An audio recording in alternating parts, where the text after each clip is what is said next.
अस्सलाम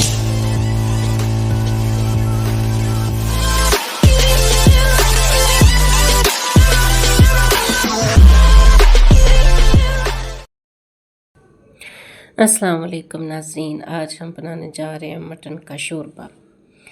इसके लिए मैंने हाफ़ के जी मटन लिया है। हम इसे प्रेशर में डालेंगे और तकरीबन 1 kg हम इसमें पानी ऐड करेंगे ताकि गोश्त जो है वो अच्छी तरह से गल सके। इसके बाद हमने इसमें जो चीज़ ऐड करनी है वो प्याज है, जो कि मीडियम साइज़ के आप चाहे 2 ले लें। ग्रेवी बनानी हो तो फिर तो प्याज ज़्यादा चाहिए। लहसुन भी ऐड कर लें। और चूँकि हमें मटन बनाना है शोरबे वाला, तो इसके लिए मैंने छोटे छोटे 2 प्याज डाले हैं। हल्दी जो है वो डाल लें और अब प्रेशर को 15 से 20 मिनट के लिए बंद कर दें।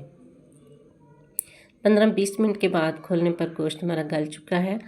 अब हम इसमें ग्रीन चिली ऐड करेंगे, टमाटो चॉप किया हुआ था वो ऐड करेंगे और अच्छी तरह से इन चीज़ों को भूनेंगे। 2 टेबलस्पून हम रेड चिली इसमें ऐड करेंगे। आप अपने टेस्ट के अकॉर्डिंग इसमें शामिल कर सकते हैं।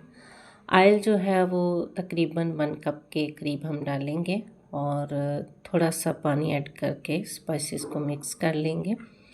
चूँकि ये साथ साथ पानी का छिंटा लगाना जो है उससे ही टेस्ट आता है। मेरा ये कहना है कि भी साथ साथ पानी का जो है वो छिंटा लगाते रहना चाहिए।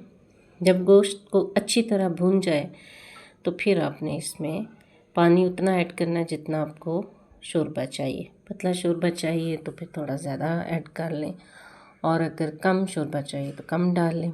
बहरहाल गोश्त की बनाई अच्छी तरह से होनी चाहिए। पानी ऐड कर लें और उसके बाद आपका मटन शोरबा तैयार हो जाएगा। ये देखें जी, हमारा आज का जो मटन शोरबा है वो तैयार हो चुका है। उम्मीद है कि आपको ये तरीका, देसी तरीका, आपको बहुत पसंद आएगा।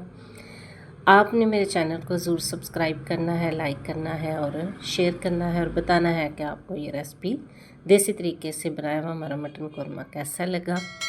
इस दुआ के साथ कि शाद रहिए, आबाद रहिए, अपनी ज़िंदगी में आज़ाद रहिए। फिर मिलेंगे एक नई रेसिपी के साथ। अल्लाह।